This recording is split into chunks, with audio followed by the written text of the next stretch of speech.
Headlines this hour. The Gauteng Education Department has extended the deadline for the 2025 online admission applications to the 14th of August. Mia Leroux has been crowned Miss South Africa 2024. The part-time student, battling a hearing loss for most of her life, emerged victorious after competing with 9 other contestants. And Rwandan President Paul Kagame is set to be inaugurated today following his victory in the recent presidential election.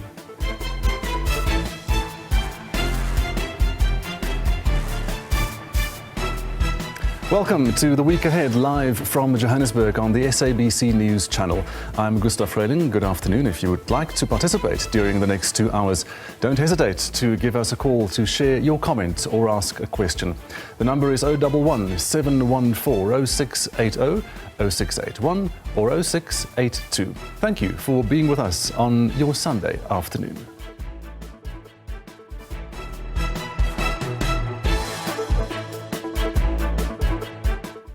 Right, the Gauteng Education Department has extended the deadline for the 2025 online admission applications to the 14th of August. Initially, the closing date for applications was tomorrow. Now, Chiluane was emphasizing the importance of applicants having a valid proof of address. No, it has been quite successful because, number one, there's more parents who have applied now. As I've highlighted, we're sitting at almost 12,000. And if this 96,000 complete, then you can see that we would have gone way above 100,000 extra applications that we had from the previous academic year, which was last year. So, and I think largely the success of it is the seamless and the efficiency of the system. It has been quite easy. Parents have responded positively, and that's why we seem to have more. In fact, we have more applications. Now, you did say or mention that, this is an indication that residents generally have a sense of confidence in, government schools, and they do tend to prioritize government schools over private schools. But the issue of placements and finding the preferred school is what then pushes them towards applying to private schools. What contingency measures and what measures do you have in place in order to assist South Africans who want their children to go to these schools or government schools, and yet these schools do not have capacity? Firstly, the first thing that I want to urge the residents of Gauteng is that all our schools are priority schools, all of them. We are improving in all our schools, especially township schools, because most of the parents, you find that they apply in historically Model C schools. But if you look at the performance of the schools, the conditions of some of the schools, some township schools are far better than those former Model C schools in terms of learner discipline, etc. So basically what I'm saying is that every school in Gauteng is our priority, and parents should have a trust in every school that we place their children. We can't place a child in a school that we don't know, it's a neglected school. It's a focus, every school will be focused on, we support the school. And more importantly, and what also I know the Premier likes to say this, every teacher, whether they're in private or public, they've been to the same university. So the same quality you get in that township is the same quality you get in this preferred school, and the same quality that you'll get if you decide to go pay at a private school, because the teachers are the same and they come from the same pot. The complaint from many parents is that they are then denied the choice of choosing which school their child must go to. There have been instances in the past where parents have protested, saying that my child went to, say, Springs Girls High and is now being placed for high school, or rather Salcourt Primary School, and is now being placed at Zimisele High School for high school, and this child has been at an English medium school and is now then being placed in a Zulu medium school where they have not been exposed to that kind of environment, which has been a point of contention among many parents. What do you make of that? No, we'll not place a child at, if they're from an English medium school and place them at another language. We don't do that. We look at it's like for like. That's the first thing that we always do. So even if, let's say, we don't put your child at Spring Girls, for instance, but the school that we are going to place your child or transfer, it will also be an English medium school. We don't do that. So parents can be assured that those mistakes, if it does happen, maybe erroneously, there's an appeal process, and we're able to correct it at all times. So, but however, what I want to say is that schools in Gauteng, especially the preferred schools, it's just perception. Really, it's not that they are. If you look at what would you tell us as a barometer, you'll find a school that has been preferred doesn't get 100% metric pass rate. A school that has not been preferred produces 100% metric pass rate and 90% bachelor pass. So in terms of performance, it's just preference. And I want to say to parents, the schools that are placing your learners are schools that we are sorting. They are good schools, and your child is going to see the same quality education that you expect at your preferred. But we can't talk about that now. We can't cry. We can't be cry foul and doom. It says it's all gloom and doom. You are not going to get your child placed. No, let's wait for that process. That's at an appeal level. For now, parents be rest assured that they have applied and their children will be placed. Now, based on the information that you are gathering with this online process, because it seems as though this could be used as, a platform for research purposes and so on, what are you then getting in terms of the capacity of schools that are needed in the province in order to ensure that all the learners who do apply using your systems are able to then get placement in a school, a government school, given that you're saying that there's confidence in these schools and people want to go to government schools, however, capacity and the number of available schools are an issue. How many schools would you be able to build within the next 5-year period? Firstly, Gauteng's population grows every day.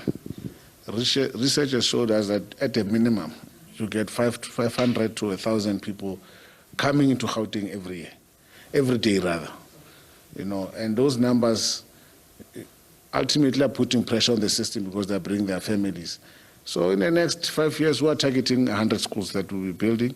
The schools that we need in the province, if to stabilize the system entirely, it's well above 300. Mia Leroux has been crowned Miss South Africa 2024, and she became the 66th winner at a glamour-filled event at the Sunbet Arena in Pretoria last night. Mia Leroux takes over from Natasha Joubert, who earlier reflected on her reign, saying it was the best year of her life. Leroux, who is a part-time BCom marketing student, emerged victorious after competing with 9 other contestants. Born in Sasolburg in the Free State and raised in Oudtshoorn in the Little Karoo, the 28-year-old was diagnosed with profound hearing loss at the age of 1. Now, meanwhile, organisers of Miss Universe Nigeria have invited South Africa-based Chidima Adechina to join that pageant this year. This is after she withdrew from participating in Miss South Africa following controversies around her nationality. Tese Makende reports. The invitation to the Soweto-born 23-year-old comes amid a citizenship row. Adeshina withdrew from the South African pageant after allegations her mother may have committed identity theft to gain South African citizenship. Adeshina said she pulled out for her and her family's well-being. In media interviews, she said her father was Nigerian and her mother was South African of Mozambican descent. The national director of the Miss Universe Nigeria pageant says Adeshina's possible participation would be an opportunity for her to represent Nigeria, which is a country of heritage. The pageants are preliminary rounds ahead of the global Miss Universe pageant in November in Mexico. According to media reports, many South Africans on social media had challenged Chidima's eligibility to contest, accusing her mother of identity theft and fraud, and further called for her disqualification. The South African Department of Home Affairs has also launched an investigation into the theft and identity allegations against her mother. Tassim Akendi, SABC News, Jos. The third annual Eastern Cape Fashion Week concluded with glitz and glamour, showcasing various local talent and designers across the province. Veteran designer Sonwabile Ndamase, affectionately known for designing the Madiba shirt, was honoured with the Eastern Cape Fashion Week Cape Aloe Legacy Award for his outstanding work in the sector. Rwandan reports. A fashion frenzy with all the glitz and glamour, demonstrating the evolution of fashion over 30 years of democracy. Most of the times my designs are inspired by the feminine styles that we can add to masculine physiques. I played a little bit with color, bring in a little bit of a bright color tone just to make it a little bit more happy, because the theme for the fashion show is democracy, a journey of gender neutrality for myself. It means a lot to me. It means that more doors are going to be more open for me. I'm hoping the world to see what I'm trying to do. Yeah, I used quite a few of the designers' prints actually to, like designers' fabric, to create, like their offcuts, to create these little patterns here and to write like imagery, like to make imagery of like freedom and democracy. A veteran in the industry, Sonwabile Ndamase, known for the iconic Madiba shirt, was honored for his dedication in the sector. It gives me a bit of goosebumps. The sense that this honor, it came at the right time, especially that on the Women's Day for my mom, because she's the one who gave me the craft, who gave me an opportunity, a leap on my life. So therefore, I am so honored. Through creativity and innovation, the designers also use eco-friendly material to create these garments. Rwandan, SABC News, Gauteng. You're watching The Week Ahead on SABC News. We'll be back right after this. Oh, okay, now we're going to go to the newspaper headlines right now. So we're going to turn our attention to stories that made headlines in the Sunday newspapers, and that was this morning. So joining us this afternoon is Mzwandile Kati. He's the editor of the Sowetan newspaper. Good afternoon, and thank you so much for being with us. Good afternoon, how are you? We are very well, thank you, here in the studio looking at the newspaper stories, and as we reported, Miss South Africa all over the newspapers this morning. If we look at the Sunday Times today, you can see her there being crowned on the photograph. Of course, this topic being discussed in South Africa the last couple of weeks, but a beautiful story emerging last night on our sister channel S3, where we saw the Miss South Africa contest, and especially a beautiful story for the deaf community in South Africa. Yes, so before I comment on that, let me just clarify this. It's Soweto Eden, the Caxton publication, not the Sowetan. Okay, thank you. Yes, thank you.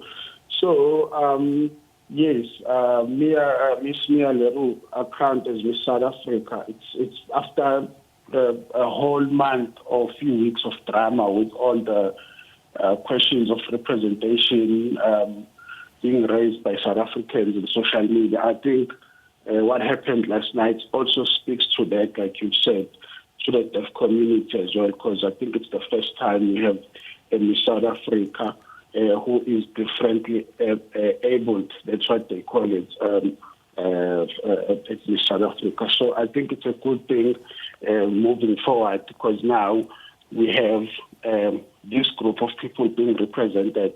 And also, I'm sure many South Africans or South Africans at large will be happy to see that, okay, the issue of representation that was talked about when there was that debate of Chidima and questions of nationality was raised. So I think, yeah, that's still going to be a story moving forward this week, because it's the first time something like this happens. Absolutely. And just for the sake of our viewers, some of the other headlines there on the front page of Sunday Times: cancer patients grim wait for death. Also, Eskom now shooting the lights out, and ANC bigwigs to face state capture music. Some of the other stories on the front page of Sunday Times today. If we move on to City Press, the big banner headline there on City Press this morning: 77,000 murders unsolved. and they say the police have given up on the 66% unresolved killings reported to them in the past 6 years, and it's almost as bad with other serious crimes. That is not good news. Not good news at all. And it's not just murders. It's only just over 76,000 of murders. But there's other cases as well, which include attempted murder, assault, robbery, and even sexual assault and rape. So there's a lot of these cases which are closed or not closed or not completed, if I may put it that way.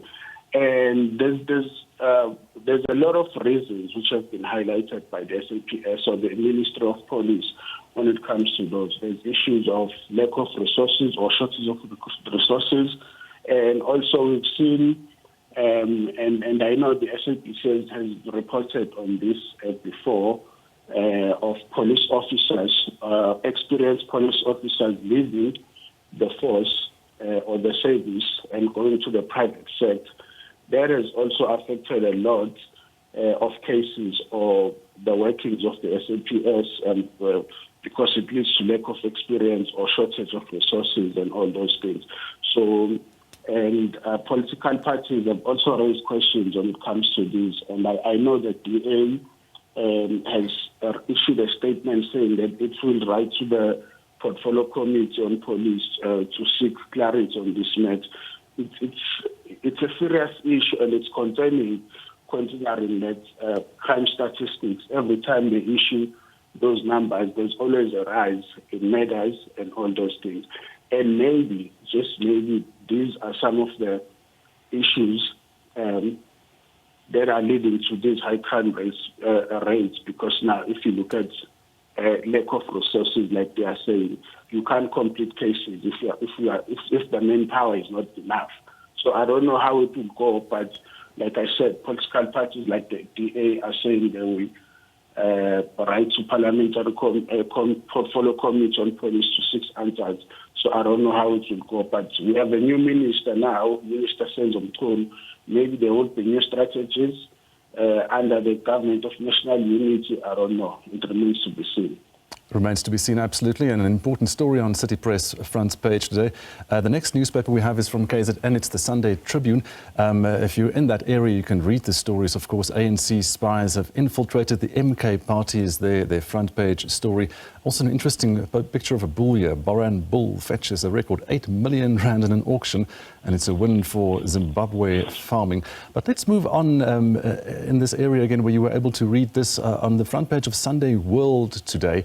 VBS, 2 million rand donation to the ANC is missing. The Treasurer General, Ramokgopa, says only 100,000 of the money allegedly paid for the party during Mkhize's tenure has been accounted for. What is that story about?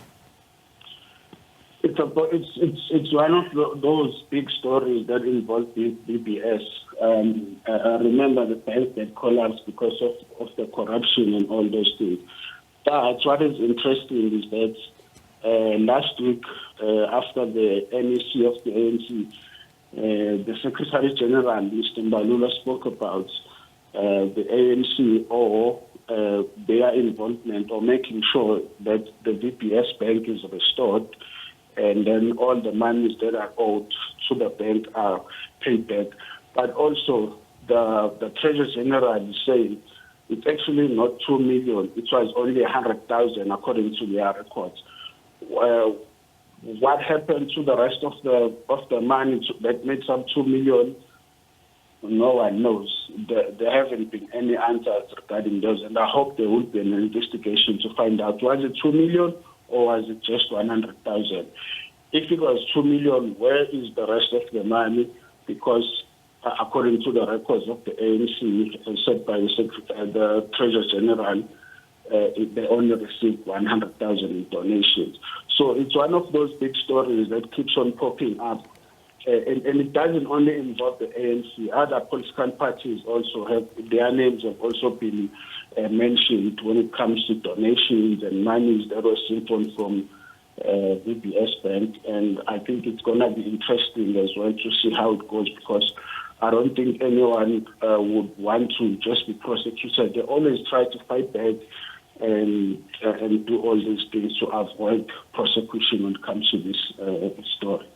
We'll have to wait and see as the information comes out on that story. Another interesting story there at the bottom of that front page on Sunday World. I tell Zille what to do, says John Steenhuisen. That's today in Sunday World, and that is today's newspapers. Thank you so much for joining us this afternoon. Mzwandile Kati, and he is from Caxton Newspapers. Now we're going to go to a break. We'll see you right after this.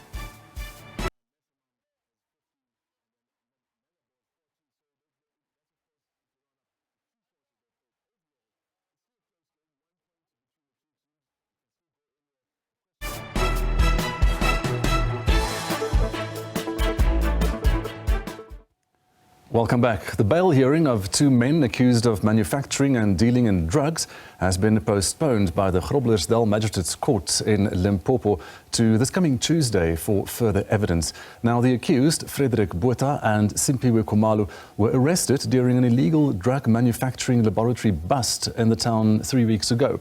They were arrested together with 3 Mexican nationals who have abandoned their bail application last week.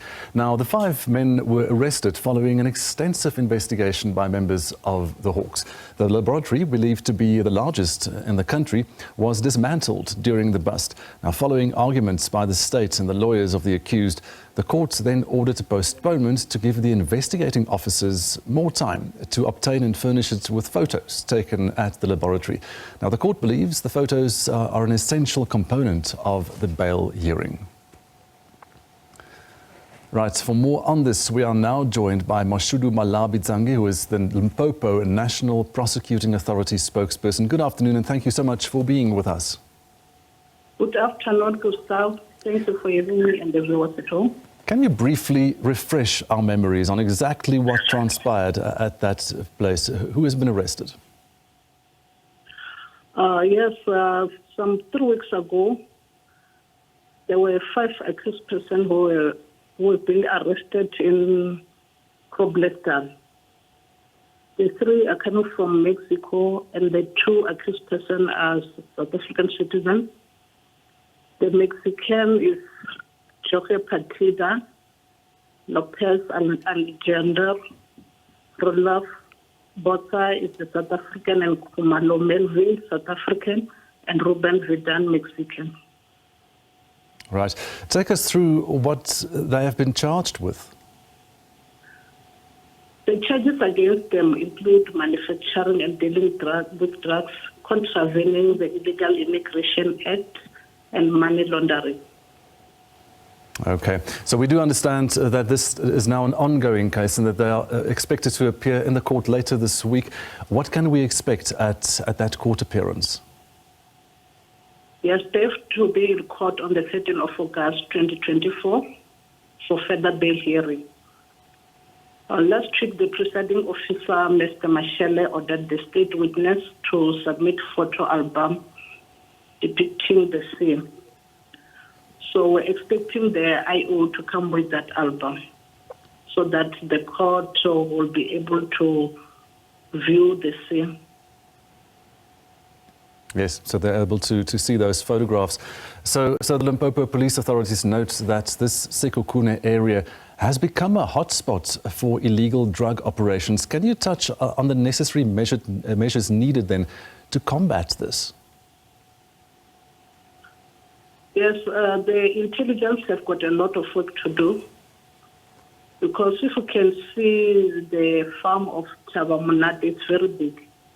When a person is passing on the main road, it's impossible to see what is happening in the farm.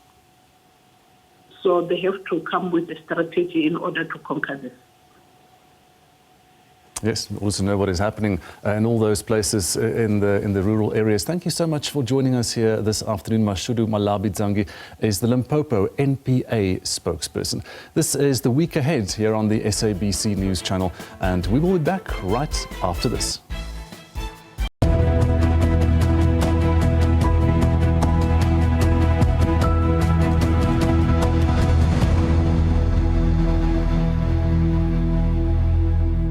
Welcome back. Now, as the country marks Women's Month and 30 years of democracy, sex workers still face challenges, including violent clients, police harassment and stigma.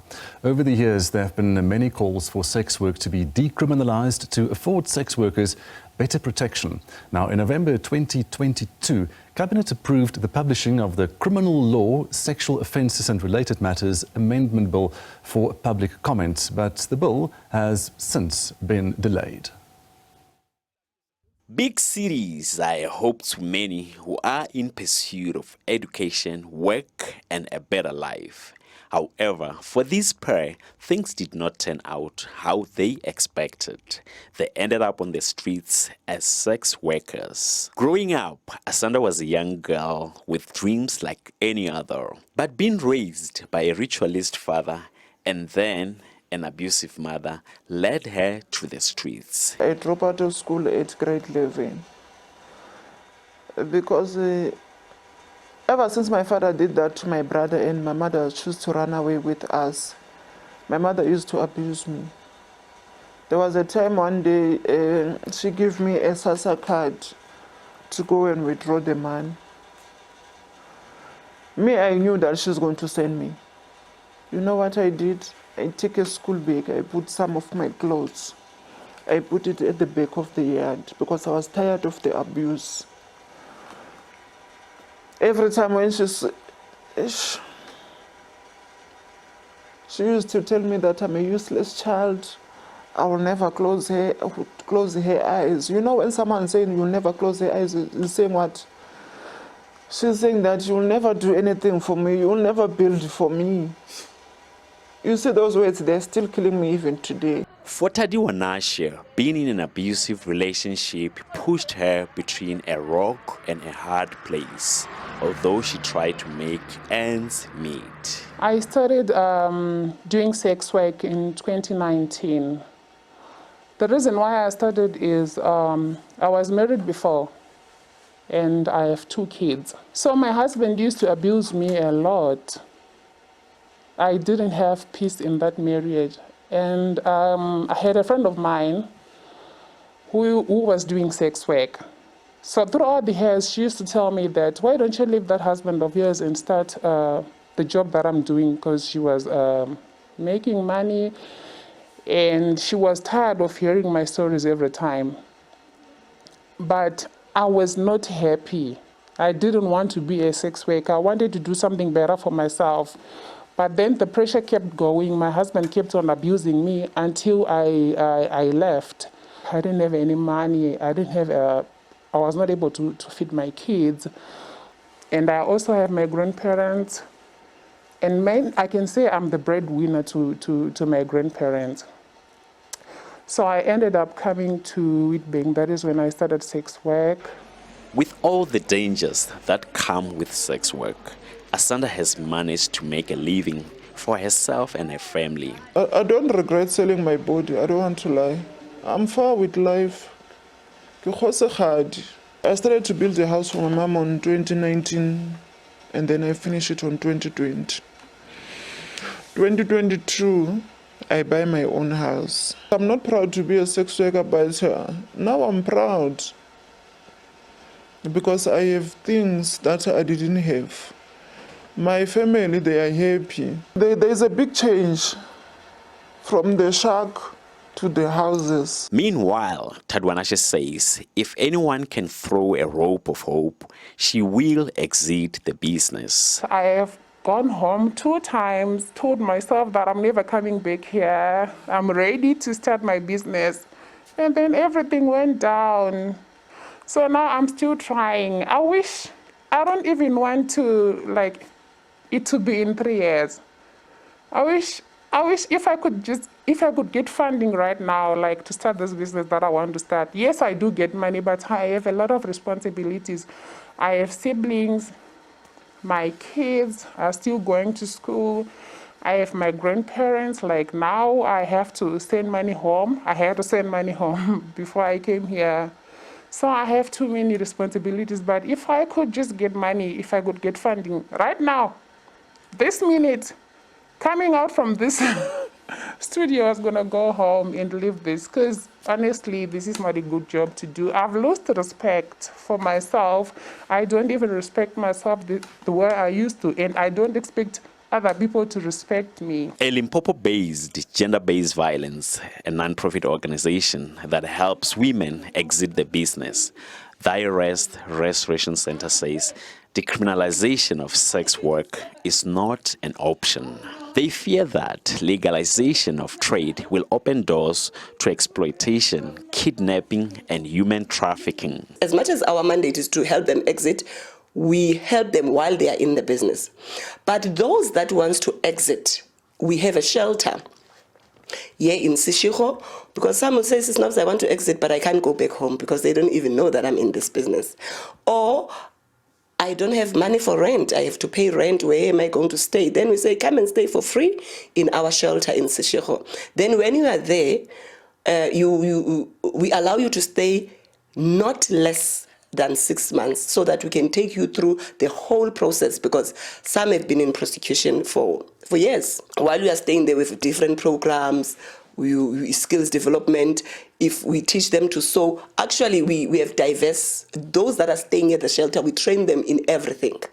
We train them how to sew, train them how to do makeup, how to do nails, how to bake, how to do gardening. So whenever time comes that they exit and they feel that they can stand on their own, then they can just try whatever they can try. A psychologist believes that most who are in the business are suffering from different trauma life events. The psychologist says that sex workers are normal people and deserve access to mental health. She appeals to them to take charge of their health. There is embedded trauma in what they do as their daily job. They meet people of different characters, people of different personalities, people who come with different intentions, and it would be quite important for them to sit down and reflect the experiences, day-to-day experiences. Imagine if you were to meet, or they were to meet as sex workers, somebody that is very abusive in language, abusive in action, abusive in expectations. So this could actually mean that they get traumatized day in, day out. They get hurt day in, day out. They are expected to do things that they ordinarily would not want to do day in, day out. For many, this business is almost like a road of no return. I don't advise anyone to come and do this work. First of all, it's not safe. Ladies are dying every day. Clients are killing us. Even us, we are killing each other. Sometimes a condom can blast. We sleep with old people. Maybe that person is having a HIV or any disease. When you are a sex worker, you're correct. You change. You become someone else. Money is there, but it's not safe. Like me, I'm no longer that Asanda that I was. I'm having anger issues. Inside, I'm dying. 6 weeks is like you have joined a cult that you cannot leave. Like, I've told myself, sometimes I even feel embarrassed, like I just came back from home 2 months back. I told everyone that, some of the people, no, I'm not coming back. I'm just going to be home doing something else. But when I try, and then it fails, I always end up coming back. So no matter what happens, I used to admire myself way back, and I wish my life would go back there. Well, I used to struggle, but I never ever thought of selling my body. I would be doing something else until it works out. Now, if I try to do this and it fails, straight in the bus, I'm back here. I'm selling again, and it's not a good thing, honestly. As the country marks Women Month, sex workers continue experiencing various challenges. I am Hulisane Lebebe, SABC News, Polokwane. A call has been made for government to put in place effective strategies to prevent violence against women and children. According to the US-based National Institutes of Health, South Africa is considered to be the rape capital of the world, with 10,818 rape cases reported in the first quarter of 2022. Now, the rate at which women are killed by intimate partners in this country is 5 times higher than the global average. Stats SA data shows that the Eastern Cape has one of the highest rates of physical violence. The community of Tikeni, formerly Alice in the Eastern Cape, is demanding justice following the death of Kungawo Nyweba. The 19-year-old was kidnapped and killed last month. Her burnt remains were found in Makanda. Xolani Koji, believed to be Nweba's boyfriend, Ayamkela Zonge and Andisa Kwetana, were arrested in connection with her death. A month later, Nweba's remains have still not been laid to rest. The remains of Kungawo Nyweba were taken for post-mortem with the hope of finding DNA. The investigating officer was alerted that there is no DNA found. Police then had to request the family for buccal samples and take the exhibits that were found in the suspect's vehicle to the lab. We are still awaiting the results. Zinhle Takane from KwaMaqoma is believed to have been another victim of gender-based violence. Her body was found in a shallow grave after she had been reported missing. It's alleged that 2 people, including Takane's boyfriend, who has since abandoned his bail application, were behind her killing. The bail application for the second accused was denied. Therefore, in weighing the right of the accused person's liberty and also the interest of the society tips the scale. Therefore, bail is refused. Thank you. We're feeling very good. We're happy with the judgment that was laid, especially with the applicant who wanted bail. We feel as if that a court and the law did not fail us on this. We are very happy. They still need to be reprimanded inside, the lawbreakers. In many cases, GBV survivors suffer significant health problems, including trauma. Busisiwe Ndinisa endured 8 years of physical, emotional and sexual abuse from her then husband. She is still healing from the painful wounds of the past. It took me a lot of years for me to get back to who I was, to remember what I wanted to be, the very vibrant person that I am, what I liked about myself the most. I have forgotten everything because now I was him. I was programmed to be him. He will beat me for minor things, like not echoing what he was saying in a discussion with other people. I will always be, even if I don't believe on that. So when you get out, that's where you realize it has messed you up so much. You get to a point where you realize I have a lot that I have to deal with. The way that you communicate to people, the way that you feel about yourself, the way that you believe in yourself, everything changes about you.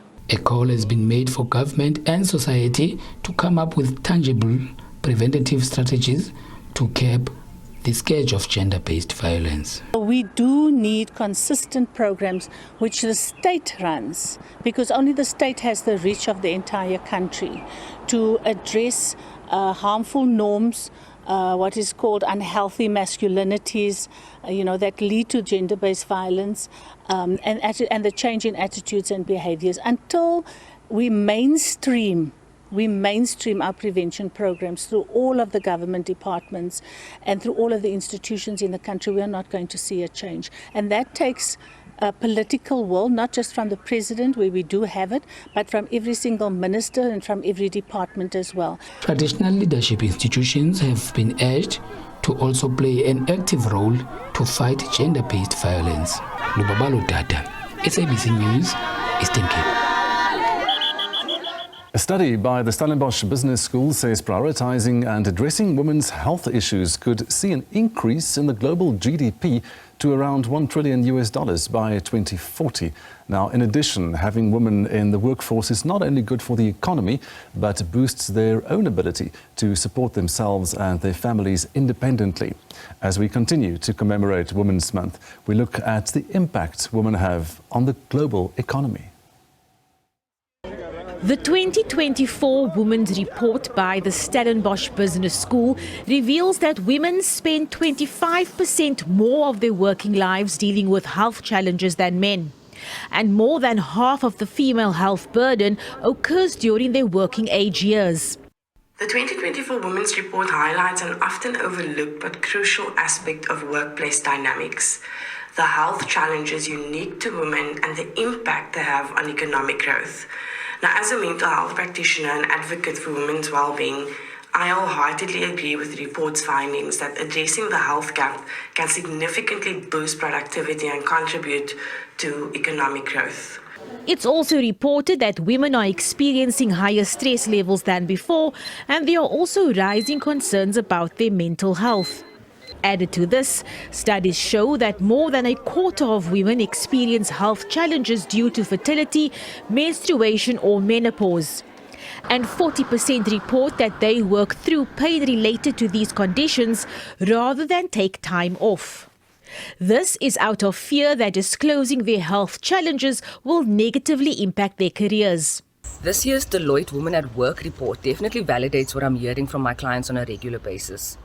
Women feel that they need to suffer in silence out of fear of being ostracized or made to feel somehow incompetent in the workplace. It's difficult to get to weekday doctor's appointments. Work schedules are inflexible, leave policies are restrictive. So while there are positive strides forward, we definitely need to do more work on the ground to change workplace policies and environments that actually suit the reality of our needs. Both Warner and Feinberg encourage employers to create a work environment that recognizes and supports the unique needs of women by implementing targeted policies. Researchers at the Stellenbosch Business School say women have made hard-earned gains in increased economic participation and workplace equality, but ignoring their specific needs places these gains at risk. And while there has been a rise in corporate health and wellness programs, what is still needed is a greater understanding of women's bodies and health issues, which are very different to those of their male colleagues. Abra Bobia, SABC News, Parliament.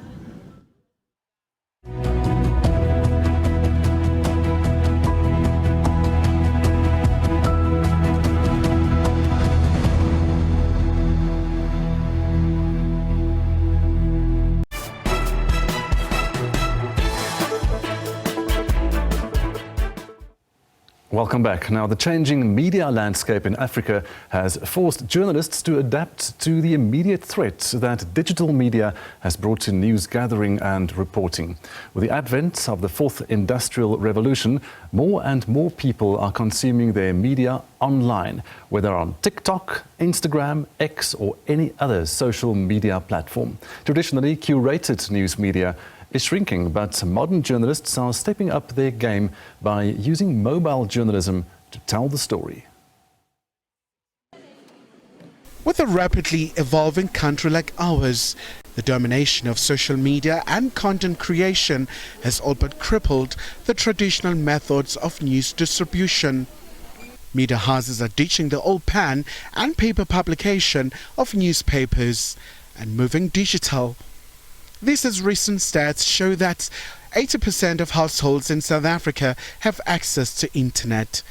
Over 65 million of those are registered smartphone subscribers.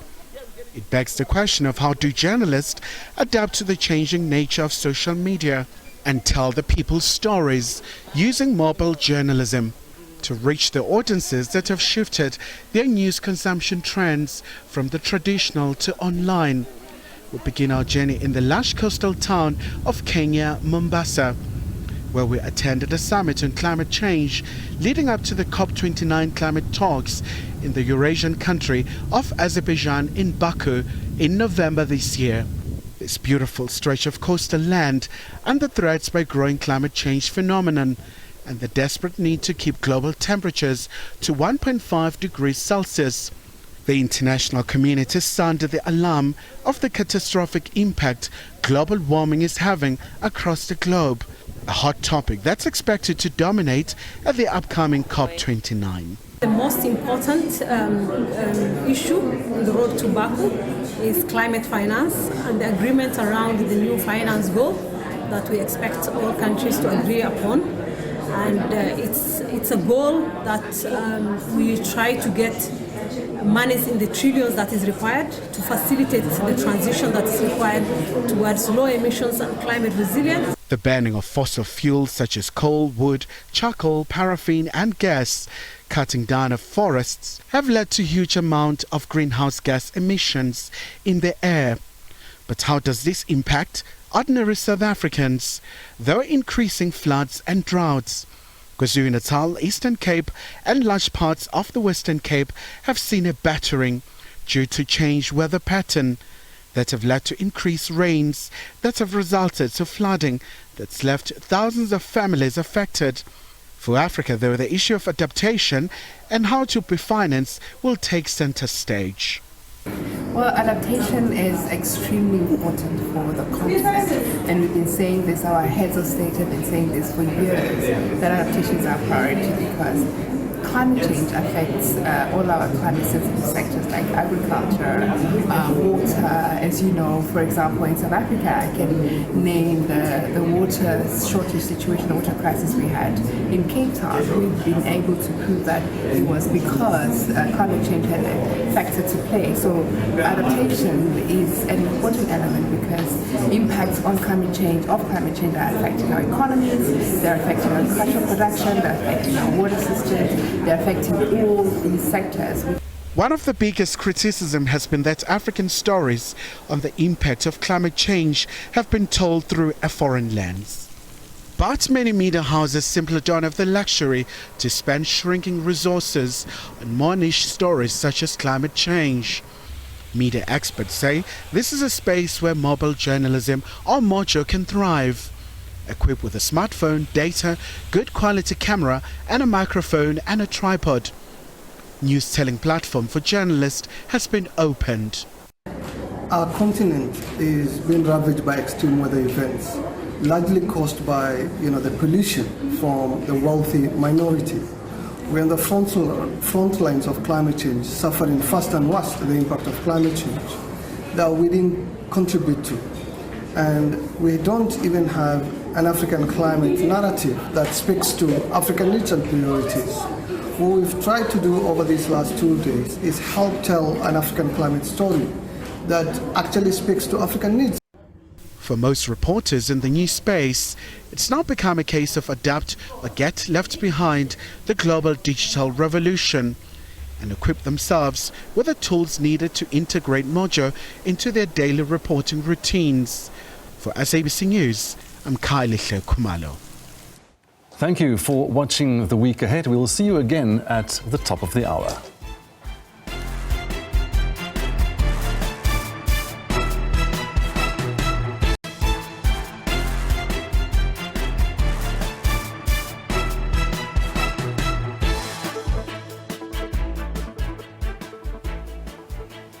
Headlines this hour. The ANC in the Johannesburg region has confirmed plans for the city's executive mayor, Kabelo Gwamanda, to resign from his position.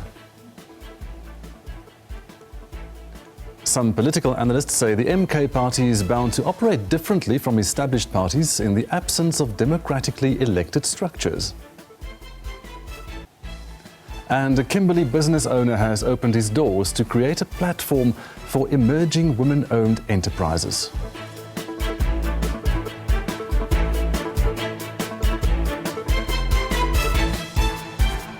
This is The Week Ahead on the SABC News channel. We are live with you from our studio in Johannesburg. As always, we invite you to take part in our conversations. You can give us a call on our studio number here. It's 011 714 0680, 0681 or 0682. I'm Gustav Freyling. Good afternoon and thank you so much for spending your Sunday afternoon with us.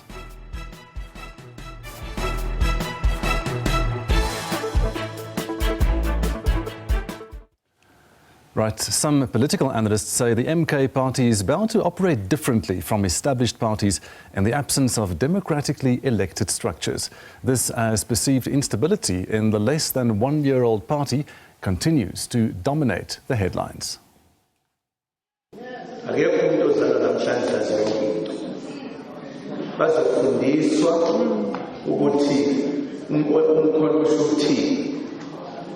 Why sithele mhlanje umkhonto ake sibeke wona siwudele.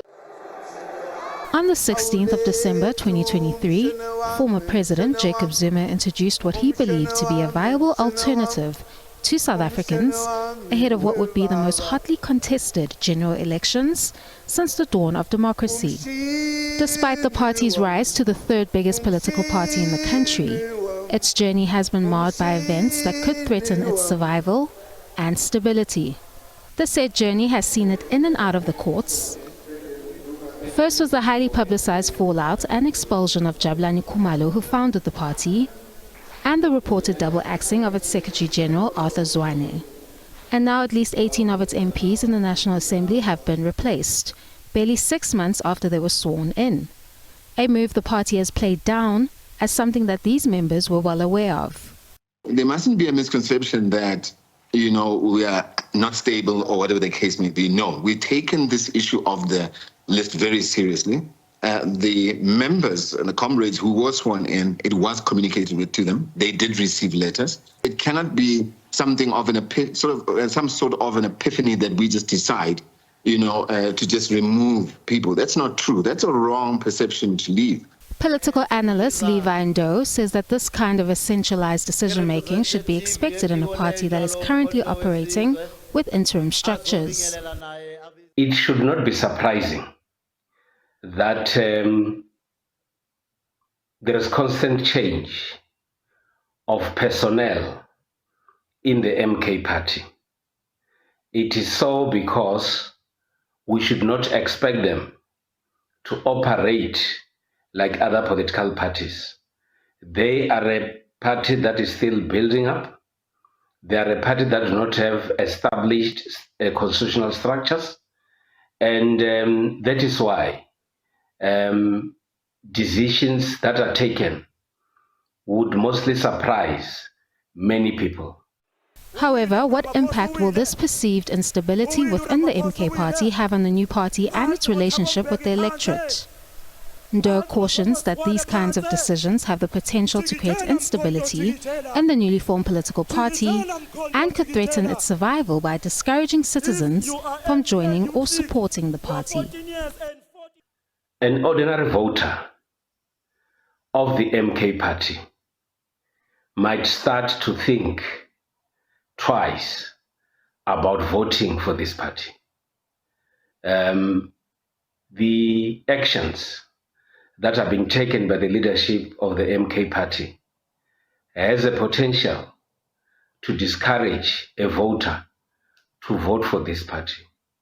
It also has a potential to discourage ordinary citizens to join this party, because what we see now is instability, is ill treatment of individuals, and these people are being replaced by those who did not play any role in the election period.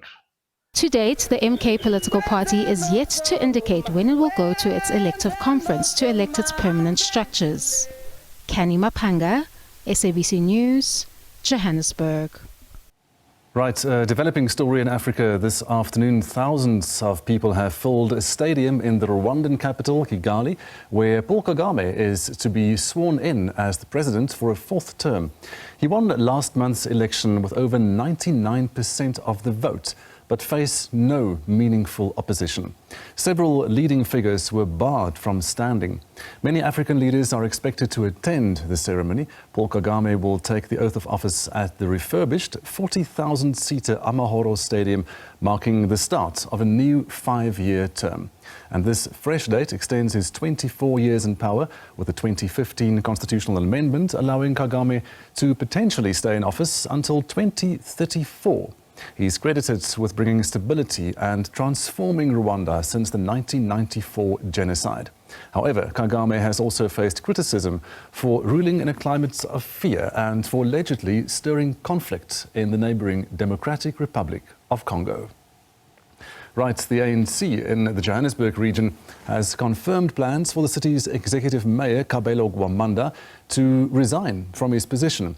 He's likely to tender his resignation once talks with other parties to join the government of local unity in the Johannesburg metro have been concluded.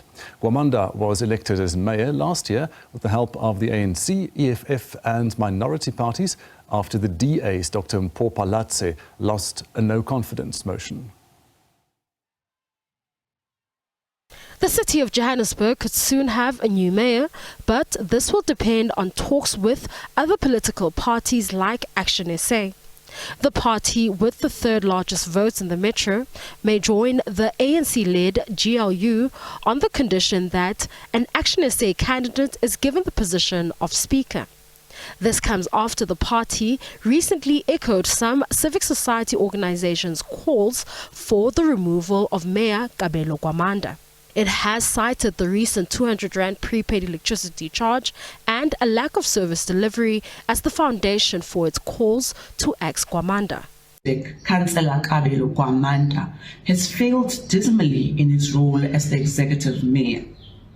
Up to date, there is no service delivery being rendered to the residents. No bylaw implementation has been done.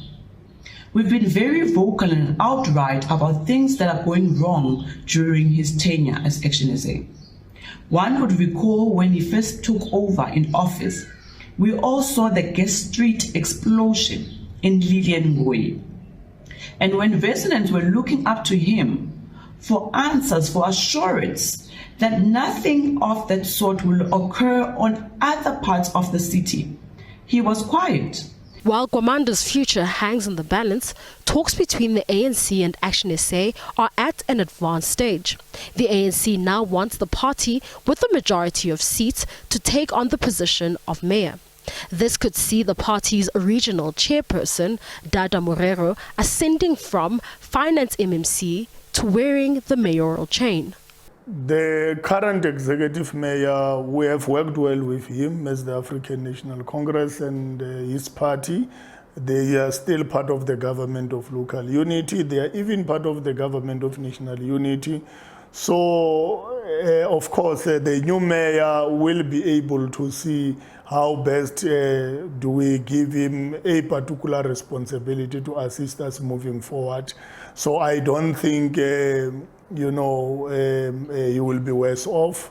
He assisted us when we requested that, look, let's have a minority mayor, and he availed himself, and it's fair that we also recognize that fact, So he will not be on the streets. Meanwhile, Action SA will be meeting to discuss the prospects of joining the ANC-led Government of Local Unity. The IFP has joined the GLU in Johannesburg, which has seen the party's councillor Mlungisi Mabaso's appointment as housing MMC. Mbalentle Mthethwa, SABC News, Johannesburg. Right, we are joined now by SABC News senior political reporter Samkele Maseko to talk about city politics. Samkele, good afternoon. What is the latest that you are aware of on the preparations by the ANC Gauteng leadership on this matter? A very good afternoon to you. What we do know is that the ANC's national officials tomorrow will be meeting, and this particular matter will be tabled by the Secretary General of the African National Congress, Fikile Mbalula, to the officials of the ANC on the proposals at hand on how they will take over the reins of the mayoral chain in the city of Johannesburg. We do know that the regional chairperson and the MMC of Finance within the city, Dada Morero, is in the front row seat to become the new executive mayor of the city of Johannesburg. You remember, he was previously a mayor for about 29-30 days in the city of Joburg before that particular court judgment that ended up removing him after the ousting of Mpho in the city of Joburg, which was deemed unconstitutional by the South Gauteng High Court. You'd also remember it was a fracas around the mayoral chain of Ekurhuleni, with the ANC rebelling against giving the economic freedom fighters that particular metro, which ultimately meant that the mayors of the metros would come from minority parties. Hence, you saw the AIC taking over the mayoral chain in Ekurhuleni, which subsequently has now fallen into the hands of Dr. Xhakaza, the ANC's region, the convener within that particular region of Ekurhuleni.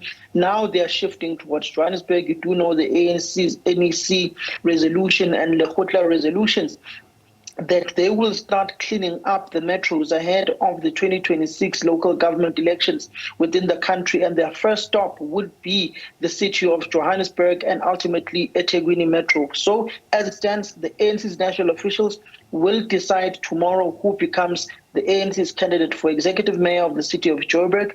We also do know that the ANC's regional executive committee was supposed to meet on Friday. That was later postponed, and they will ultimately be meeting tomorrow evening.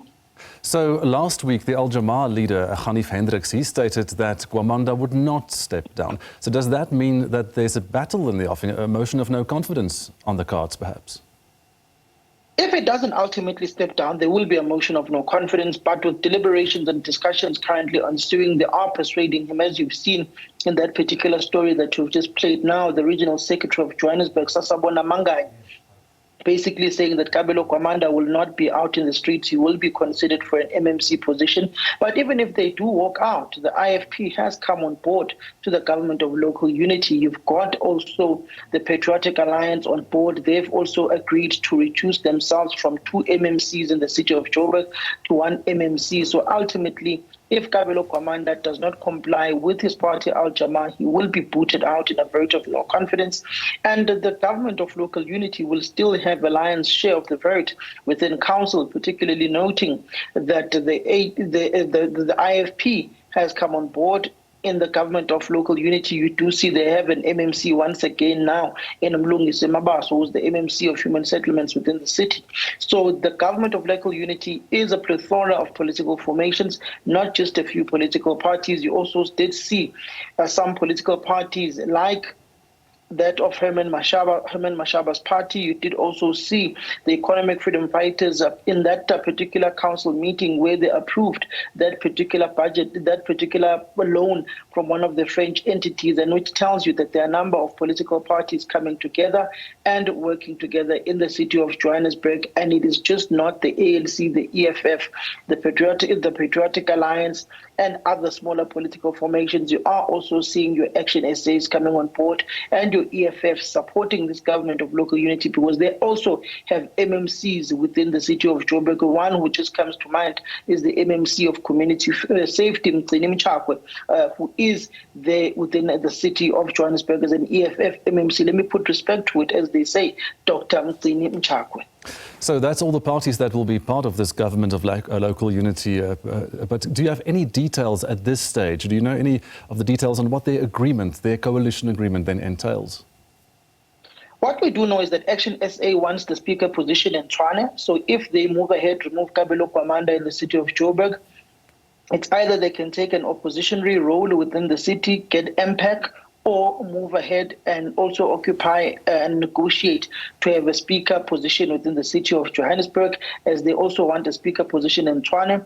Their first stop would be Johannesburg, removing Kabelo Gwamanda, implement those particular decisions that they have with the ANC within the city in Joburg, and then ultimately move north to the province of Gauteng, which will be ultimately Tshwane, as you do know, and it's been no secret. Herman Mashaba has said that he wants the speaker position in the city of Tshwane, and if the ANC can garner enough votes, they can also put a motion of no confidence against Mayor Celius Brink there in Tshwane, but I don't see that particular motion succeeding at any point in time, knowing the disarray that the ANC is within that particular region and how the EFF as well isn't as strong as they used to be within the region of Tshwane. So ultimately, it all bottles down to Joburg and what the Action SA, which is an important cog in this particular coalition negotiations in the city of Joburg, because it ultimately also dilutes the Economic Freedom Fighters' power over the ANC within that particular region.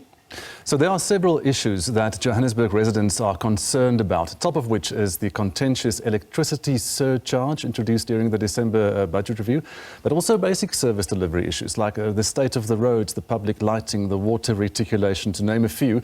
Where does the ANC stand on these issues?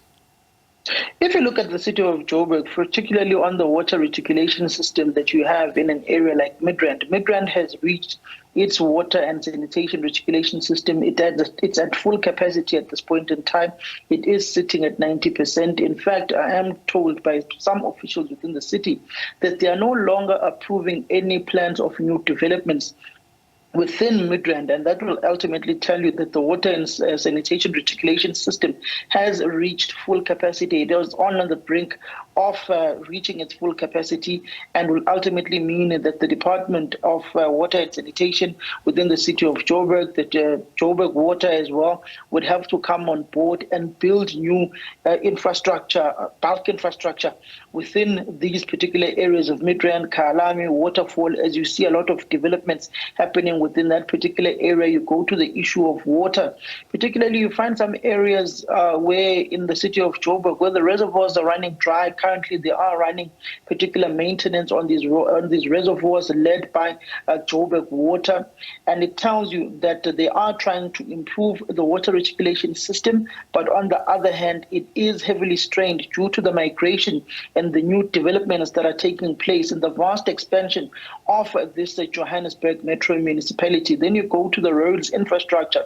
Johannesburg Roads Agency has a huge backlog in fixing some of the roads within the city when it comes to maintenance, and it comes to also building new roads infrastructure. You do know that GRA has passed its 280 million rands budget, which speaks about building new road infrastructure, putting tar on gravelled roads, particularly on areas such as Orange Farm.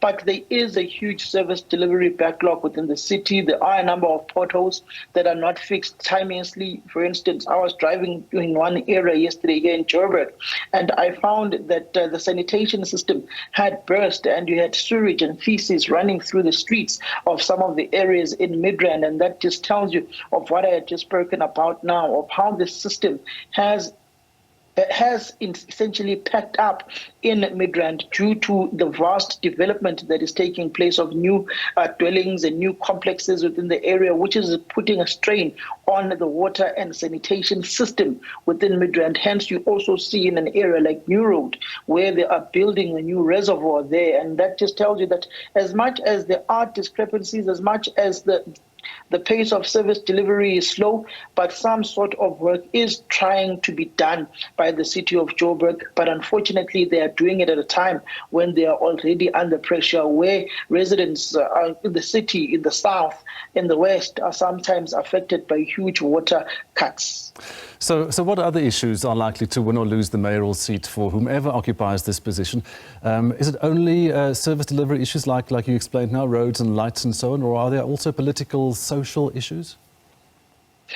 The political issues, there will always be political issues within the council in itself and how they are jostling for power. But if you look at how the government of national unity has shaken political parties outside of the GNU, particularly you look at a political formation like the Economic Freedom Fighters, which has put its head on the block and protecting the ANC in Gauteng, because they feel as if the ANC in Gauteng has put its head on the block to saying that they are not willing to work with a party like the Democratic Alliance, and that ultimately sees the ANC being amenable to negotiating with an Action SA, an Action SA that is not also part of the GNU, that feels backstabbed and betrayed by the Democratic Alliance after the dismal failure of the Moonshot Pact. And you find Action SA Senate that went to its own highest decision-making body meeting, and they ultimately decided that they would now negotiate with the African National Congress. Essentially, Funzingo Beni was leading those negotiations on behalf of Action SA until Herman Mashaba, the leader of the party, decided to take over from Funzingo Beni and Michael Beaumont and lead those particular negotiations on his own with Dada Morero, with Panyaza Lisufi and TK Ngiza, the provincial secretary of the ANC in Gauteng. But you've also got service delivery issues in an area like Orange Farm, where there are no roads, where there are gravel roads that need to be tarred. You go to a Soweto, where you've got a number of areas where there is no electricity, where the system has packed up and essentially the transformers have blown up. You go to an area like Epony Park, which falls under the city of Joburg, those transformers in those areas have also blown up. And in many other areas or townships that are there within the city of Joburg, for instance, to go to an area in Soweto where they've spent the past 4 years without electricity, and you've had the province coming in trying to resolve the crisis of electricity. Then you've got City Power, which ultimately has the responsibility of providing electricity to the residents of Joburg. Some of them have not yet migrated to the new prepaid electricity system, which will ultimately affect the end user and the municipality in terms of buying electricity. That also needs to go out and to be educated to the residents of Gauteng. If they don't upgrade their particular metering system that is prepaid, they will ultimately by the 1st of September no longer be able to buy electricity, and the city would no longer be able to sell electricity to its residents who are on prepaid, which will ultimately affect the revenue stream of the city of Johannesburg, which is largely constrained at this point in time. So it's a myriad of issues: political, service delivery, particularly electricity, water, roads, infrastructure, and the ultimate one, jobs. Jobs. Thank you so much, Samkele, for your insight on this. We'll wait and see what happens tomorrow. That was SABC News senior political reporter Samkele Maseku joining us here this afternoon. Now, one of the much talked about stories of the past week was also when a panga-wielding pastor, Paseka Motswaneng, popularly known as Pastor Mboro, appeared in court. The self-proclaimed prophet of God made headlines when social media footage emerged, seemingly of him and 2 others storming a Katlehong primary school. After that saga that was condemned by many, his church, Incredible Ministries, was razed to ashes. He appeared at the Palm Ridge Magistrates Court facing charges of kidnapping, possession of an unlicensed firearm and assault. Calvin Ludla wraps up all the drama for us. The day began innocently enough at Matshidiso Primary. It soon turned ungodly. By afternoon, the school day had transformed into fear, with pupils scrambling for cover and the men of the cloth allegedly waging not peace but war. This dramatic twist of events began when Pastor Mboro entered the school's premises with his son and a bodyguard. 2 appeared to be wielding machetes, the other a machine gun. Mtswaneng was there, allegedly to forcefully remove his grandchildren as his son was engaged in a fierce custody battle with the children's grandmother, a teacher at the same school. Following a day of drama, the next day was also peppered with tragedy. Angry community members and pupils allegedly razed Pastor Mboro's church to the ground. Those who were at the venue told SABC News they were at their wits' end over Mboro's antics. They all want to see the back of this man of the cloth. Not the first time It is not the first time this is happening. Also in the Val, they experienced more or less the same thing. As a school child, I'm saying what happened here was right. Police condemned this act of arson and vowed to make arrests. The case docket have been opened, and the police were investigating the case of an arson.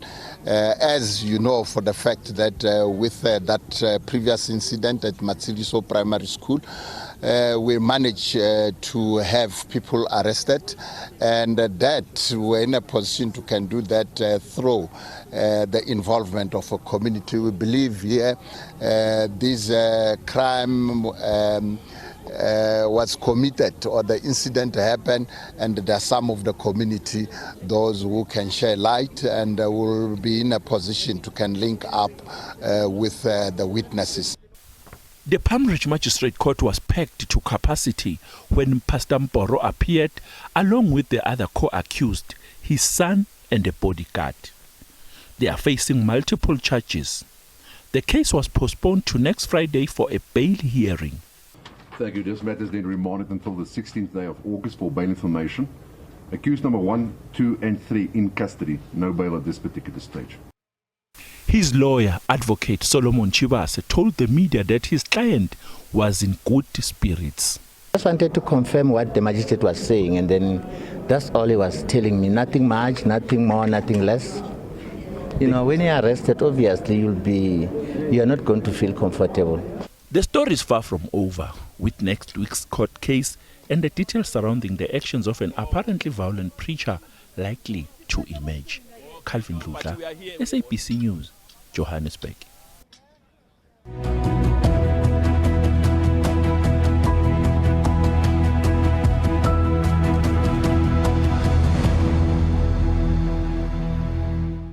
Welcome back. The Black Hawk Foundation has joined hands with the Amampondomise Traditional Council and other foundations to render primary healthcare services to the community of Nomhala in Tsulu in the Eastern Cape. As part of Women's Month celebrations, they are helping communities to access critical services such as health, education and legal services. Rural communities always struggle to access essential services. Bringing primary health care services is a golden opportunity for many people, especially the elderly. Those who have chronic diseases need regular check-ups or treatment. Amampondomise as Njona Traditional Council injected funds to the foundation for necessary medication. We make sure that the doctors, when they come here, they've got medication that they can serve to people after they have consulted with them and advised them about whatever sicknesses they suffer from. It has helped a lot within the community in terms of increasing the lifespan. For many elderly women, accessing primary health care in their backyard is a dream come true. But when they are here, they do help me a lot because I can't get to the clinic. The clinic is too far for me and I can't walk no more. And my eyes is giving me a trouble. I'll tell them, let's go. It's free and it's much appreciated to us.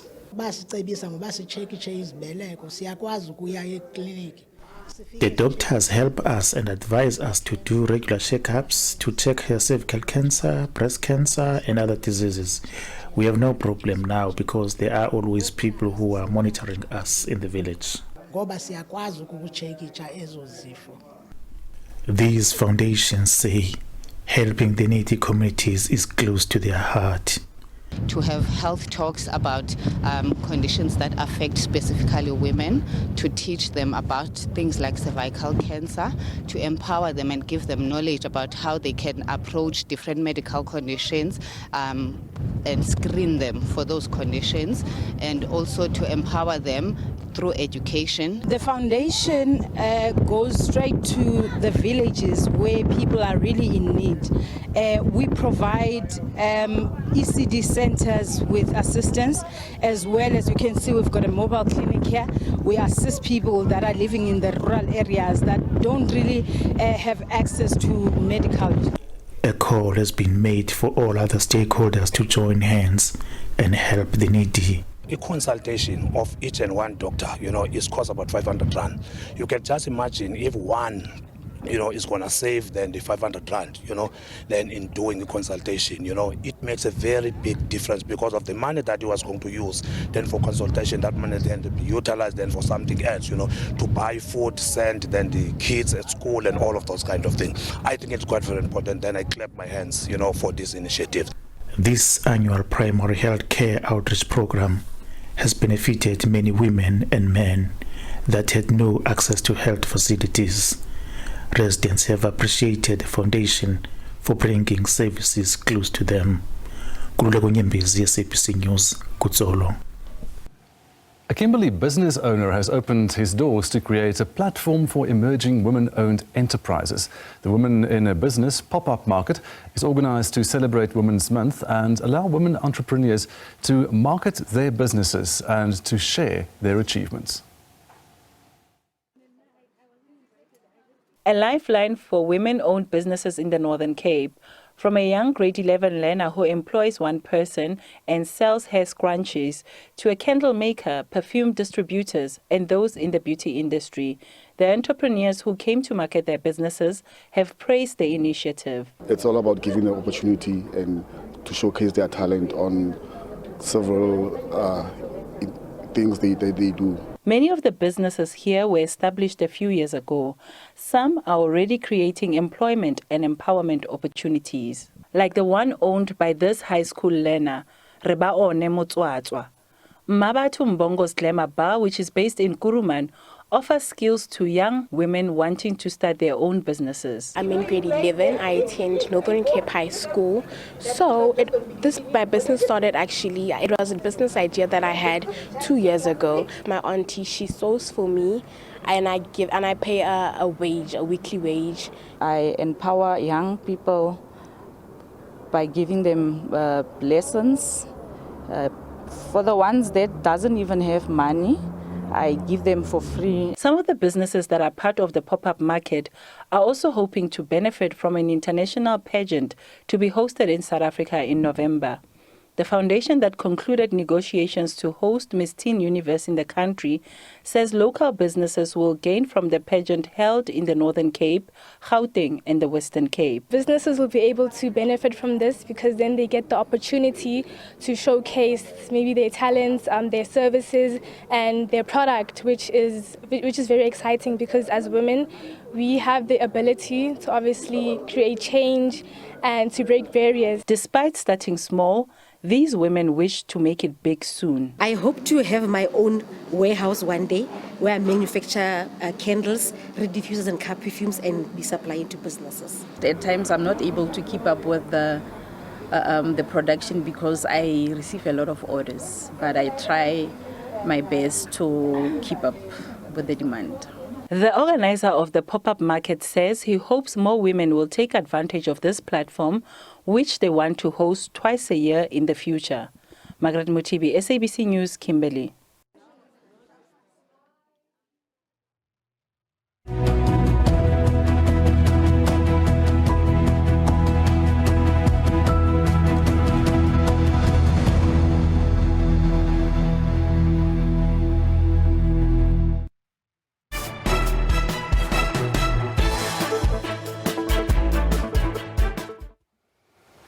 Welcome back. Now, the Paris Olympic Games is drawing to a close with another spectacular ceremony later this evening.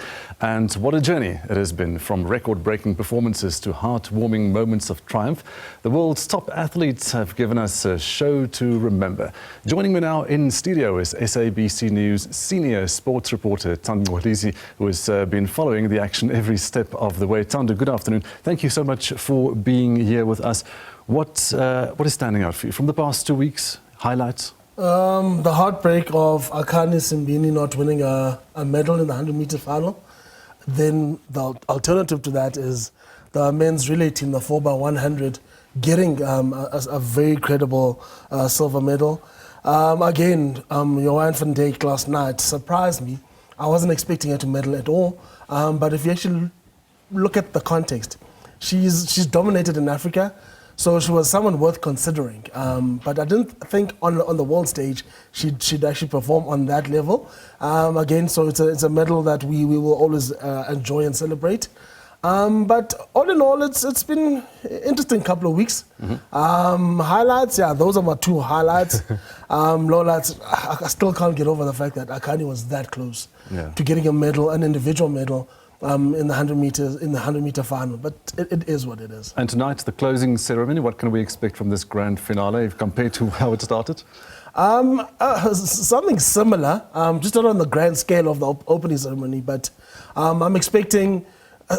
This whole games has been a bit of innovation. Sometimes gone wrong, sometimes gone right, and you sort of hope that we'll get a bit of the French theatre and culture in the closing ceremony, but still, all in all, it's been a reasonably well-organized games. Not many complaints. Going into the games, there were a couple of complaints, especially about the San River, for example, but still, all in all, it's been reasonably well-organized. Both on the field and off the field, it's been okay. Let's unpack the South African medals a little bit, from rugby to swimming to athletics, even mountain biking. Okay, the rugby one, again, I was pleasantly surprised. The team struggled to even get to Paris, and I still believe that a lot more investment and heart and soul needs to go into that project. It's not quite where it was and where it should be. So it was really nice for them to come back on a positive after struggling so much to even get to Paris. So on that front, I'm really happy that the Sevens guys medal. They've actually shown that with a bit of investment, when everything is directed in the right direction, they can achieve great things. So that was a good one for me. Mountain biking, again, I wasn't expecting a medal there. But still, we celebrate things like that. That's what the Olympics is all about. Yeah. Performing when the moment is there, and not form and all of those kind of things go out the window. So it's nice to see medals like this where people literally come out of the blue and actually get to perform against world-class athletes. Tatiana's Tatiana. It would have been nice to come back with 2 golds, especially in a favored event, but still, 2 medals is no mean feat. It's something that we need to celebrate, and she'll always be celebrated as one of our top Olympians ever because of her exploits in the swimming pool, and she's been a great ambassador for South Africa internationally, even between Olympic Games. So yeah, it's a bit sad that she's probably going to retire and concentrate on life outside of the swimming pool, but still, she's served the country well. She's led the way. Also, I like the fact that she's part of a group of swimmers that swam in South Africa, that trained in South Africa. They didn't go overseas to America like the swimmers of the past. They literally believed the programs that were created here, like the one at the High Performance Center in Pretoria. And that is a credit to our systems being right. Coach Rocco is doing very good work out in Pretoria, and he's led this team for a couple of years. So. Yeah, I'm really reasonably happy with the swimmers. Athletics, bit of a disappointment. The 4x400 versus the 4x100 team. Yeah, the 4x400, we didn't have a good start. And by the time we tried chasing, the gap was too big. So that was a bit unfortunate after getting through the back door with the appeal against Nigeria in the semi-finals. The 4x100, that we expected them to medal. Didn't matter what color. The guys had ran so well. But what really impressed me with the 4x100 was the youngsters in that team. Sean is 22, 23. Then you got Walaza and Makone. They're 18 and 19, so for the future looks good. 3 of those guys will definitely be around at the next Olympics. Akani, everyone wanted Akani to medal at an Olympic Games. It was his 3rd one, and he really ran out of his socks to get the silver medal. And for that, he'll be celebrated as a great South African sprinter. So all in all, it's been great. Like we talked about Joanne van Dijk, she really did well with her performance in the javelin. And again, it's good, it's encouraging. Going into LA, a couple of guys have shown promise that there will be serious contenders in Los Angeles in 4 years' time. And as you mentioned her name now, she was quite a surprise as well, getting that silver medal. But it also compares to Sunette Viljoen getting the silver at the previous Olympics. Yeah, definitely. But with Sunette, you saw that in World Champs that she was not very far from the world-class athletes. Joanne sort of went under the radar, and then when it mattered on the day, she literally put in a proper throw, and she stayed there for a while in 2nd position. So I mean, like I was watching it last night, I thought, that's a big throw, but can she stay there? And no one could move her from the 2nd position for a while. Yeah. So it was really encouraging to see, and hopefully we'll see a lot more at the next Olympic Games. And for me, mostly, I want to see how the guys are going to fare in between the Olympics, leading up to the Olympics. That's a good yardstick to see what kind of medals we should expect going into the Games in LA in 4 years' time. Talk to us about the experience of our athletes there, living in the Olympic Village on the cardboard beds, as they said. And one of them, Jovan van Vieren, actually receiving death threats on his phone. Yeah. Firstly, the experimentation. This Games is always, everything about the Games has been experimenting, from the opening ceremony to the accommodation. I think there are some teams which chose not to stay in the Olympic Village, like the American basketball team that said, listen, we'll pay whatever we need to pay. All we want is decent accommodation. So yeah, some teams opted not to use that accommodation. It was an experiment that could have been done better. And I'm sure LA will be a totally different experience, both for athletes and visitors. The death threats, that's the unfortunate world we live in these days, whereby people can become targeted for whatever reason. I don't know the actual reason why Johan was got those death threats, but you don't want that going into Olympics. It will basically play with your mind. in ideal conditions, you want to be prepared, purely focusing on the task at hand.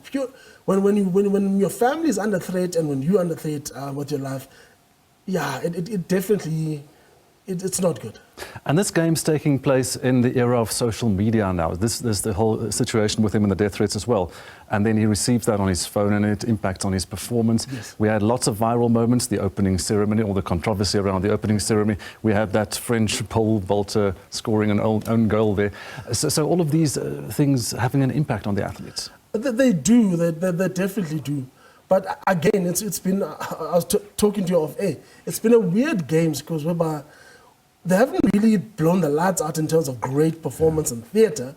It's just been different things, different elements that we're talking about. The conversations have been a bit different with this one. But again, I expect LA to be back to conventional methods where we sit and we talk about the performance of the athletes. And in terms of social media, in 4 years' time, social media will be elevated and there'll be other elements that will come into play. But still, the technology has been great. The way it's been covered, the way most of the things have been done in these games has been good. There aren't many complaints about that. And for that, you can't fault the French. Does the impact of the Olympic Games, does it impact on South African sport when they come back home, the local federations here? It definitely does, because a lot of sports, a sport like breaking, for example, that becoming an Olympic sport, forces organizers and federations to create more world-class competitions for the breakers, so that if they want to be competitive at that level, they need to be active and competing against world-class athletes. I was talking to Phil Wizard, who's the gold medalist in breaking, for example, about a month before he went to Paris. And he was talking about the level of breakers internationally and how active that scene is.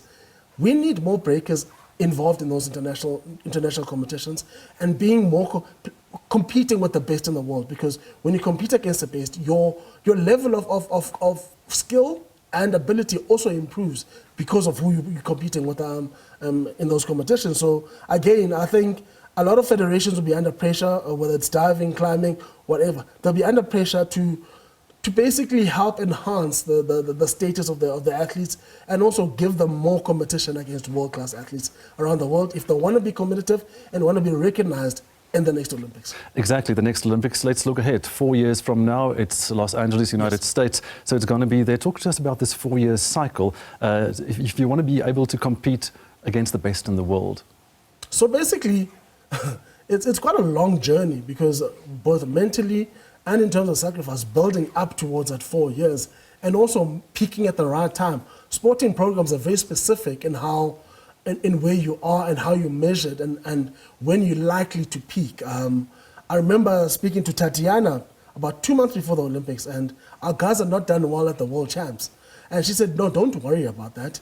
According to our program, we're not supposed to peak at the World Champs. We're supposed to peak at the Olympics. So that's where you're going to see the best of our swimmers. And unfortunately, we didn't get as many medals as we expected in swimming. But if you look at the performances of our swimmers, they did swim a lot better at the Olympics. A lot of new records were broken. And that is a credit to the programs that they were under. It's a 4-year journey and it's very specific. It's almost it's done scientifically. So it's a lot of preparation and also a lot of management in how athletes go about their business. Luckily, for example, with Los Angeles, our OPEX fund will also be well funded. There was a problem with funding our athletes leading up to the previous Olympics, which is Tokyo, and this one, because there was a bit of a break in between that in terms of getting the right funds. That should be well funded. So financially, our athletes should be taken care of. If the finances are taken care of, then it's up to you as an athlete to get the training and to perform on the day. And when you look at those countries with the most medals, the Americans, the Chinese, the Brits, they fund them very well. Oh no, you can't even compare. If you just the pure size of the teams. Yeah. We took almost 150 athletes to Paris. Teams like America, China, those guys are bringing 600-700 athletes. It's different levels altogether. Yeah. And also, if you look at where the top athletes are performing, they're literally performing at the best levels all the time. So the programs are not quite in sync. So we almost have to play to box above our level just to compete with them internationally. But still, we've made great strides from where we were. We are progressing slowly but surely. We are a smaller nation in numbers, so we're not going to take 600 or 500 athletes to an Olympic Games, but we want to compete as best as we can with the little numbers that we've got and make an impact, and sometimes we do. Before LA, we're going to see the Paralympic Games. That's coming up next. Yes, those guys have always performed well. They've actually, in past games, they've performed better than the guys who have gone to the Olympics. Also in Tokyo, they also bombed out a bit. They didn't come back with the kind of medal haul they were hoping for. But I've got a feeling that, again, they're going to be back to their best. There's been better preparation for them. And there's a lot of, if you look at across the different sports, a lot of our guys are competing very well internationally. So I'm expecting a decent medal haul to more than the 6 that Olympians brought. Again, we've got world-class Paralympians, and I think they can compete against the best in the world. Tandu, thank you so much for joining us here in the studio this afternoon. Tandu Nkoli is our SABC News senior sports reporter. This is The Week Ahead. We'll be back right after this.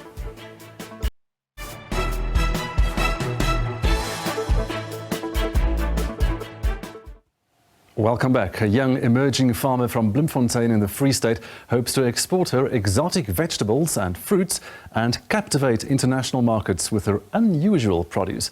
Lindiwe Moroka farms with exotic vegetables, fruits, herbs and honey. But what makes her exotic vegetables and fruits different is that they don't have their natural colours. The farming bug unexpectedly bit Lindiwe Moroka 5 years ago. She accidentally stumbled into farming and has never looked back. The self-taught farmer enjoys challenging herself and experimenting with various colors. Moroka is always testing and trying new products with her team. And here you are at my farm, Lamjay Agribusiness, and we do vegetables, exotic vegetables and fruits, herbs and honey. So right now I'm holding my exotic veggies. So these are my colorful rainbow blend carrots. They are your normal veggies. As you can see, this is a normal carrot, just in different colors. So I have like purple broccoli, pink broccoli, yellow broccoli, white and yellow beetroot. So your normal veggies, just in different colors, and they are so much more healthier. All operations at the farm are said to be labor intensive. The 4 hectares that Moroka are leasing from her mother isn't large enough for this passionate and creative entrepreneur. She says she needs more land to pursue her big dreams. I was a proper traditional farmer when I started, and along the lines I just found seeds, and then that's when I was like, I need to experiment, because I'm a creative person and I love to experiment. So this was just the right path for me. It's been so amazing. I love every bit of it. My team also loves every bit of it. So whenever we are harvesting, it's always such an exciting moment for us, because we just don't know what we're going to take out of the ground. Because we like to mix up seeds also for ourselves, to get our blood going. Moroka's family never anticipated that she will venture into farming. They are proud to have witnessed her growth. I think when she started, there was nothing here, nothing at all. It was just a land without nothing. That's where she started. It was in 2019. Then from 2019, she started there at the back. And then slowly but surely, she kept on moving, shocking everyone, because really, we never thought that she can actually farm. No, we're actually happy because she's doing what she loves. Actually, she's got passion for farming, which shocked a lot of us. Moroka has a team of 5 temporary and 4 seasonal farm workers. As her mom grew up on a farm, she has been able to guide, advise, and share knowledge with her. However, it hasn't been smooth sailing. Water, transport, funding. It's been such a hard challenge for me to get funding. I've knocked at the department's door. I'm waiting for them to get back to me. I need funding for transport. I need funding for a production house because I don't have a value-added production house where I can package my vegetables. Also, where I can agro-process my honey. You know, so I need that whole value-added storage space. I don't have transport to take my vegetables to the market, so I need a nice van where I can just pack all my goods in it. And I need an irrigation system. As you can see, I only have this, and it's not watering all my veggies, so we do struggle to get all the veggies to have like sufficient water. Although she studied branding, Moroka doesn't believe in limiting herself. She plans to export her unique and colorful farming products. I see myself planting on more land, on a whole lot of land. I see myself being commercial. And I see myself exporting. Right now I'm busy with an SABC certificate, so as soon as that's done, I'm going to export certificate and I'm exporting to countries that will appreciate my colorful veggies. As the country commemorates Women's Month, this bubbly farmer has advised other young women who want to venture into agriculture to take the leap without any doubt or hesitation. Refile Mekwa, SABC News, Bloemfontein. And that is the week ahead. Enjoy the rest of your Sunday afternoon. The news continues at the top of the hour here on the SABC News channel. From myself and the team, take care.